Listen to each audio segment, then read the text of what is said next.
everybody, Matt Gay for Geek Pride, and I'm here with Daniel Portman. How are you, sir? Very well, thank you. How are you? I'm not bad at all, man. So, how's the day been? Good. I'm going to make myself a little bit taller. Sorry, I was slouching. Not a good example for all the children who might be watching. No, the accent, you know, obviously playing Pod in Game of Thrones, people wouldn't realise that you're actually a Glaswegian. Yes, I am, and proud. A proud Glaswegian. Absolutely, the only kind of Glaswegian. This is very true, this is very true. And so, how did you go about getting the position as Pod in Game of Thrones? Are you an actor beforehand, or was it something you just sort of kind of went, yeah, I'll apply for that? No, I was an actor. I started professionally working when I was about 16, 17. And then I got cast in Game of Thrones when I was 19. I auditioned for a couple of parts, and they ended up liking me for Podrick, and that was that. So what do you think about have you read the books, by the way? Yes, I've not read Dance with Dragons. I've read up until that point. So you know that obviously in the books Pod doesn't speak. And he's also about 8 years old in the books. Yeah. So what do you think of the contrast? I think, well, I personally like the fact that they've made him a young man that speaks more than a child that doesn't speak, because I wouldn't have got the job if he was a child. Well, that's very true. They've actually made a lot of the characters older, because in the book a lot of them are 12, 13, and there's a lot of stuff happening to them. So yes, yeah. Well, I think it's and it's more realistic as well. To have a 10-year-old boy riding around the countryside with the knight. Yeah, it's slightly strange. So do you think it's is this like a big like a dream come true for you? Is this something you thought, fucking hell, man, this is amazing, I'm in Game of Thrones? I always wanted to work for HBO. I love their stuff. The Wire, Band of Brothers. The Band of Brothers is my favourite. Pacific, what do you think of the Pacific? The Pacific, I didn't enjoy it quite as much, but I thought it was fantastic. It's different. Like, the Pacific is about the Pacific. Band of Brothers is about the guys.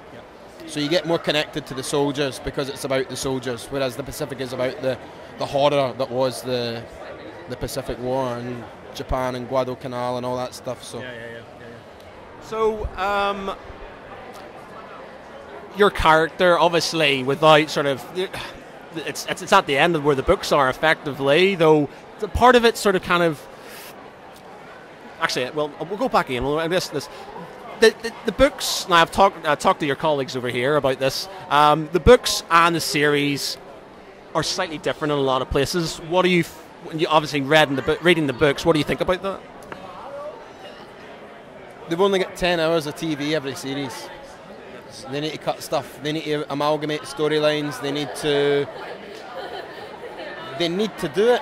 Do you think that's a good thing? Because in some of the books it is a bit wordy, it's a bit verbose. I think so. I think in a book that's the thing. Like you have to paint a picture, but on a screen the picture is painted because you've set the scene. Yeah. So there's stuff that it needs to be slick. You can't have a ponderous TV show that's ponderous for 10 hours. When all it is 10 hours of TV, you can't have it pondering for that length of time. It needs to go places, and it needs to go there quickly. Yeah, I think Finn said it needed to be punchy, it needed to be sort of attention-seeking, so people could sort of kind of, gravitate, yeah. Okay, so with your character, now, without obviously telling us, because I'm sure you've read scripts for the new series and stuff, is there anything you're excited about that he's going to get to do in the next series? Or actually, are you in the next series that you're allowed to tell us about? I'm not allowed to say anything about next year. Oh, no. Denied. That's cool, man. That's all good. Okay. Yes, you just have to wait another year to find out. But okay, how about this? How do you feel that the fact that the books and the series are now equal, and the series is effectively going, because he's not going to get the next book out in time, is he? That's going to exceed the series. Good thing, bad thing? Good thing, because I think the show's been heading in its own direction for quite some time. And I think, they now have the freedom to take it where they wish to take it. Sorry. Finn's playing a Joker again. This guy. Yeah. Just one of those things. I think it's been heading in its own way for quite some time, so it's now they've obviously, the writers have spoken to George Martin about where it needs to go, and they've come to an agreement. But I think it's, people are going to read the books anyway, and you know the books were a massive success, but the books have become a phenomenon because of the show. Yep. And it's not in any way to talk down the books, but the show is more popular. It is. But do you find that you get a lot of, because I think that like Finn and Christian had said that a lot of people who are massive book fans do sort of rage a bit about this. This is the thing though. You go, yeah, great, cool. You're a big fan of the book. What do you want me to do about it? I'm an actor. I don't write the script. I just get on set and say the words that they've given me. I hope that they give me a good storyline, and that's that. Like, people actually have a go at you, isn't it? What people do, and you just it's like. I don't know, like if a certain chocolate bar changes the way it tastes, do you have a go at the guy who works on the factory floor? No, you have a go at the guy who makes the ingredients. And if people, also you're never going to please anybody with any kind of visual art form. Yep. There is no accounting for taste. TV is TV. 20 million people every week really, really enjoy it. Wise words indeed. Well, that's awesome, just walking in front of the camera. Cheers, guys. Nice one. Thanks a lot. Anyway. What not to do during an interview? Yeah, especially a very passionate part of an interview. Just walk in front of the camera. Yeah. Yeah, I think at the end of the day, you're never going to please anyone with you're not going to please everyone with anything. People are always going to have issues. So to aim to it's like just doing a job. Everybody's performance is the same, there are going to be people who don't like my performance, but so far the majority of the people who've got in touch with me have really enjoyed what I've done. No, I agree. Like Pod in the books, I liked him as a character, but you're right. I think he needed a bit more depth, a bit more going on, and you bring that to him. I think you add a lot to his character, which I think Martin. He has a habit of he'll spend ages elaborating on some food or a dress, and then he skips over some really big things. And I think that's what the series brings out. It brings out more. Well, it's that thing as well where you think about the idea of you can write somebody's thoughts on a book, and in the Brienne and Pod storyline in the book, she does a lot of thinking. But on a TV screen, you can't have a central character sitting in silence. She needs to vocalise those thoughts to somebody, and it just so happens that Pod is the guy who's there. And yeah, I think it's important. It's important, and it's it's also a chance that it's brought two really good characters together in a world full of bad people. And because in the books they're not are they not together in the books, are they? Brienne and Pod, they are at one point. They go somewhere else. They go up north to the west. There's a whole storyline in the books with some zombies, and we get. Oh yeah, and then you get Lady Stoneheart. Yeah. And as far as I know, it's not happened. I don't know if it's happening. I don't think they'll put it in. I don't think there's any need to have it in, to be honest. I don't think it adds a lot to the story. It doesn't seem like a particularly coherent direction for them to go. But I don't know. I just think that it's very kind of you to say that I've brought a lot of depth to him. Yeah, definitely, I really enjoy Pod as a character. But I can't do any of that without the writing of the guys who write the episodes. And what they've managed to do is bring great depth to the characters who didn't have depth in the that much depth in the books. And that's where all the credit really goes. Like, I work with great actors on great writing with great directors, and I am a small part of the character. I'm the guy who plays him, but he's not just mine. That's very noble of you, give him, yeah. Well, that's the way it is on TV. Yeah, it's just the way it is. There's so many people's hard work goes into making these characters that for an actor to come and take all the credit for it is sort of close-minded and arrogant. And I don't think of of Pod as being exclusively mine. And at the end of the day, there would be no development of the character without George Martin writing him in the first place. That is very true. So, okay, moving away from Game of Thrones, and then we'll go back for a few final questions. But have you got anything coming up away from Game of Thrones, are you in any other movies? You doing any other projects? Anything like that? I've written a film recently that I'm in the process of trying to get made. Can you tell us anything about it? It's a modern day adaptation of Romeo and Juliet with a twist. Filmed in Glasgow. Really? Yeah, absolutely. But it's not. One's a Celtic supporter, one's a Rangers supporter. No, it's not any of that boring shit that like, and it's not any of the other, terribly depressing, violent nonsense that goes on in a lot of films that are shot in Glasgow. It's not all heroin and housing schemes. It's not. You get the same in Northern Ireland, mate. You can't do it. Thing, but like like there are parts of Northern Ireland that are breathtakingly beautiful, and I grew up in Glasgow, and I think it is one of the most beautiful cities on earth, and it needs to be shown off as that. And Romeo and Juliet is romantic, so it needs to be shot in a romantic city, and Glasgow is a romantic city. Has it got a title? Has it got a tagline? Title. A title is Romeo and Juliet. What's this, Romeo and Juliet? Yeah. Yes. Right, brilliant. Okay, that's right. Have you gone Shakespearean, or have you Glaswegianified? No. No, the language is slightly bastardized, but it's mostly. It really the adaptation part of it is the fact that some of it's been cut, and that, again, going back to what we were talking about, a lot of the characters in the play that aren't fully developed that have been spent more time on and fleshed out a bit more in our script. That sounds really interesting. That's quite a good slant. I think that'll be quite good, actually. We tell the stories of the characters whose stories aren't told. All right, okay, that sounds really good. I hope you get it. I think that'll be right good. I like, yeah. Okay, final few questions before we move on. We'll move back to Game of Thrones if you don't mind. First question: who's your favourite game? Obviously, apart from Pod, who's your favourite Game of Thrones character and why?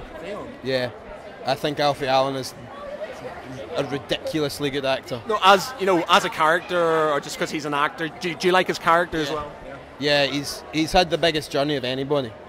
I mean, he has. I suppose he has. He's done it's a proper roller coaster ride. From being a war to obviously crucified for 2 seasons and being castrated and then maybe getting a wee bit of his human side back in the 5th season and all this. I think it's a remarkable piece of writing and a remarkable performance. Awesome. Okay. Final question. Actually, no. I'll give 2 questions. 2 more. Yeah, 2 more. 2 more questions. Sorry, 2 more questions. Sorry, it's quite good that we get to talk about this stuff. I'm sorry, Game of Thrones geek. How do you think, in your minds? Obviously, you'll have certain tidbits from the script, but how do you feel it'll end? Now, I'll tell you how I feel it's going to end. Right. I think, obviously, the White Walkers will invade. This will sort of kind of unify a lot of the houses together, yeah? Daenerys will eventually come over with dragons, kick ass with fire, dragons, killing things. They will wipe out at great cost, the White Walker invasion. And then Littlefinger, on the sidelines, will do something like he does, assassinate somebody. And the last scene will be him sitting on the Iron Throne with a smirk on his face, and then that'll be it. Wow, that would be great, man. Because he manipulates the whole thing. The whole series has been manipulated by Littlefinger in some way, shape, or form. Now they disagreed with me. They think that it'll be like Bran on the throne or something like that, and I just couldn't see him being like that. But Finn's got a proper crush on Bran. That whole character, he loves all that. It's not going to happen, I don't think. But I think Littlefinger is very. He's far more important. Yeah. In terms of actual influence in the universe that is Game of Thrones. He's massively important. And you're right, he's got his finger in every pie. It's one of those things. He's a real. I'd never thought about that. Because he literally has every main thing that has happened. It's either been Varys or it's him, and I think he has had a massive influence in assassinations of key characters and things. He's being vital in all of them. And I just think, I don't know if Martin could end the series on a happy point. I think he'd end it on a happy, oh shit, he's dead. There you go, Littlefinger on the Iron Throne. It's really interesting, actually. I'd never thought about that. I'm going to take that as my new favourite theory. Yes! Endorsement. Brilliant. As long as I can be as Lord Commander of the King's Guard. Yeah. Perfect. Done. Do you reckon like Pod will get some, like he'll get a knighthood eventually at the end? Yeah. Yeah. I think that would be. I think that's what everybody wants for him. I think everybody wants him to make it to the end, and I think everybody wants him to be a knight, and everybody wants him to end up being a badass. Yeah. Well, I think he is in a way. He's just sort of growing into it. Yeah, like he just doesn't realise it yet. Yeah. But he's got all the skills. Okay. Final question: Jon Snow, dead or alive? Jon Snow's dead, man. He's not dead. No, dude. I'll tell you what's happening. He's not dead. He's not dead. Jon Snow is dead. Get over it. Dead. Get over it. Please get over it. It's done. He's dead. He's dead. He's not dead. Oh, Ned Stark's not dead either. He's going to make an appearance. He's dead. Get over it. Like, come on, man. You know, they're just saying this because it's a secrecy thing. It's got to be. What's going to happen is Melisandre is going to bring his ass back. Like in the book, she brought back Catelyn as Lady Stoneheart. Thoros of Myr brought back Catelyn. Oh yeah, sorry. And there's what's his name, Dondarrion got brought back as well. So there's yeah, and people are bringing people back there, but they're red priests. But she's never Brought back people. She's never actually shown anybody any kind of magic like that. She showed dark magic. Yeah, that's true. But why do you think she's in the series? She's suddenly just after she's left Stannis to his fate. Yeah, which I'm slightly annoyed about because I quite like Stannis as a character. I thought he was quite a good character. Do you want to come in and say? Think about this, right? See, if she was so magically all powerful, then how come she was wrong about Stannis? She's a fake. She's a fraud. It's weird, isn't it? Why has she lost her power? Like, what's happened? Exactly. He was the guy. He was going to be the guy, and he wasn't. Why were her visions wrong? Like, what did she do wrong? Like, what? No, but the thing is, the visions weren't. I think she wanted to believe that he was the chosen one. You just want to see his curly locks back on your screen next to you, and you can't accept. You know what happened is Jon Snow is the Targaryen's son. He is Rhaegar's. Is an ex-human. He's not, dude. He's not. He's definitely gonna be. Because when I read the book, man, I found out about it. I was like, this is grim. But it's like there's too many things that sort of fit into place. Just let it go. I can't let it go, man. I can't. He's not gone. All right, fine. Dead, no, I'm sorry. All right, so okay, who's the chosen one then? Podrick Payne. Oh yeah. Podrick. So you're Podrick Payne, the prince that was promised. P. Prince that was promised. Wow. The chosen one. Daenerys. No, that's too obvious. I hope not. It's a double bluff. Where's the ice? It's got a Song of Ice and Bran. Fire. Bran's the chosen one. I think Bran will be the Where's chosen the fire? one. The fire? Because the ice and fire, they've got to be. I told you. I think the ice and fire are gonna. Jon Snow has both of these, ice and fire, because he's related to Stark. Okay. That's a point. Yeah, He's still dead. He's Maybe dead. he's a dead chosen man. Exactly. The chosen one can always die. Yeah, well, I suppose, yeah. Exactly. You want Because if the chosen one is still alive, then it's going to end happily, and you don't think it's going to end happily. Yeah, that's very true. He agrees with my ending, by the way. Who do you want to see? What's your ending? The one where it's going to be Littlefinger on the Iron Throne. You think that? Sorry. It's just a conversation. Finn bomb. You don't think that's quite a good? I think it's really. I never thought of that. I think it's really interesting. I would endorse that. That Littlefinger is the guy at the end. I think he's too weak to be there at the end. I think once the ice people and the dragons come, he'll be gone straight away. I think politically, like, he's very strong, but I don't think he's got good chances with the others. He's had a massive role in everybody's death in that whole series. Everything, like, literally. Totally. No, I endorse your theory. Thank you, sir. Thank you. Officially endorse it. Officially endorsed. Right.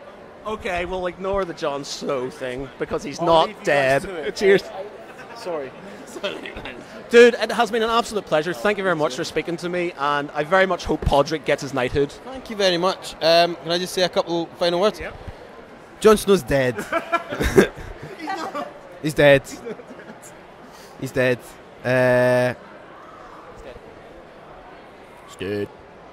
He dead. Oh, that boy dead. Right, I'm coming back in a couple of years, and I'm gonna be like, yeah, he's totally not dead, and I'll be all like, in your face, you guys. Should we have a bet? All right, yeah, okay, right. You want to bet? I bet you I bet you my firstborn child. No, dude, you can't be doing that because because I could do. I could. I will bet you 5 English Earth Pfennigs that. I don't know what that is, but okay. £5. I'll bet you £5 that he's not dead. Okay. £5. I'll see you next year. I will bet you. Yeah, £5. £5. You heard it here. £5 that he's not dead, and I'll be back. I'll be back to collect. Just wait.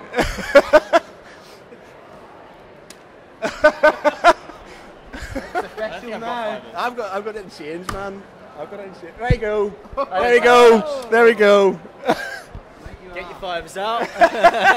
Right, you've heard it here. In a couple of years, I'm coming back. Alright, hold on. Where's my... I'm coming back. You've already have mine. Oh, he's picking it out. Oh, I've only got a 20. He's only got a 20. He's only got a 20. I've only got a 20. But it's on the table. The 20's on the table. Is that still recording, by the way, dude? Is it stopped? Okay. Gentlemen, thank you very much. This has been the best interview. It's been hilarious. Brilliant. Thank you very much, guys. Thank you. No problem. Cheers.